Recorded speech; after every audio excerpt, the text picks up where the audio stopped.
Giants win 21-19. Their starting offense looked sharp. Yeah. Daniel Jones, 8 for 9, moving the ball around. And Darren Waller looks like he's going to have 150 catches. Yeah, they're going to feed that dude relentlessly. The visual of Dexter Lawrence being in close proximity to Bryce Young was terrifying. Every time he got near him, which was quite often because apparently Carolina's offensive line is bad. Now, look, they were missing some players. It wasn't the starting five they're going to have. You can't just say is bad. It might be bad, though. You could say we're bad. Or No, it might be bad. Anyway, it happened quite a bit that Dexter Lawrence was getting quite close to Bryce Young. I felt every time it happened, I got that feeling. Remember when Alex Smith made his return and it was against Aaron Donald? And like a couple of plays into being on the field after almost losing his leg, Aaron Donald jumps onto the back of Alex Smith and like a backpack. And you're like, oh, God, don't hurt him. The leg, don't snap it. Nah. Like, you felt protective towards Alex Smith when Aaron Donald was trying to murder him during the game. I felt that way about Bryce Young. It's like, don't get a hold of him. No. It was scary. Yeah. Dexter Lawrence is an extreme example. There aren't many humans as large as him, but still. Dexter Lawrence was moving people. So my quick Giants takeaways, Dexter Lawrence still awesome, even though he had a couple penalties in this game. Darren Waller is going to get fed.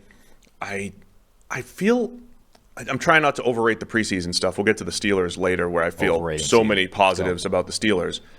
I feel more positives about the Giants. I mean, two of the teams that I thought might regress, the Giants and the Vikings, on paper they're supposed to regress because they overachieved last year, but I think they're going to I don't know about the Vikings, but the Giants in particular I think are going to be a better team.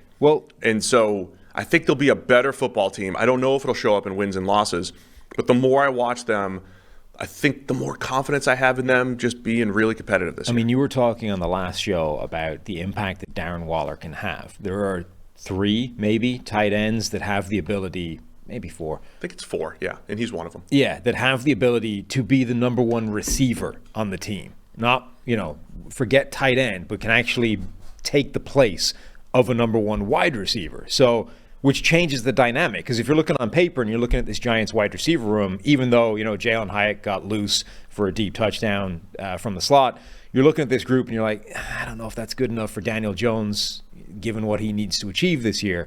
But then you add Darren Waller and you say, well, what if he's your number one guy? And these other guys are now exactly what you always talk about, number 2, 3, 4 on the depth chart instead of 1, 2, 3.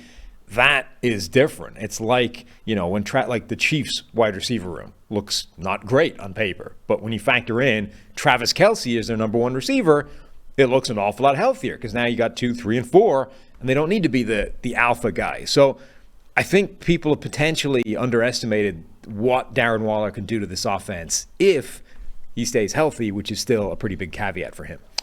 From Bryce Young's perspective for the Panthers, I feel like we haven't seen a ton, positive or negative, for 2 straight games now for Young. We saw pressure again in this game, as we mentioned, Dexter Lawrence, and just general pressure. You're going up against the Giants, who week 1 they blitzed 62% of their defensive snaps in a preseason game. So he was facing some heat the other day, but Jonathan Mingo, your guy, kind of stopped on a couple routes there, but had some other positive plays. Pains me to say it. Wasn't a great game by Mingo. A couple of 2 or 3 mental mistakes, and then he had the one play where he caught the ball, got drilled, bounced off it, and turned that into a bigger game than it should have been. It's one of those games, I think, when you really watch the game, you're saying, okay, there's a missing wide receiver feel there for him.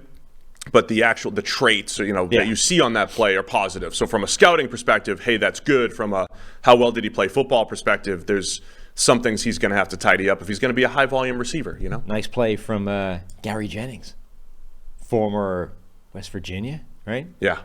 Mountaineer. I have some random. And then where the hell did he play? Somewhere in the XFL, the USFL. All over the place. Yeah. He was with Bruce, right? The Battlehawks. I have 2 different wide receiver models that I've played with. One of them, Gary Jennings, is like absurdly high. Yeah. Out of this world high. He was really good. Yeah. And, he was with Bruce. Bruce. The Battlehawks. I got to talk to Bruce about Gary. Bruce had some takes about Gary, if memory serves.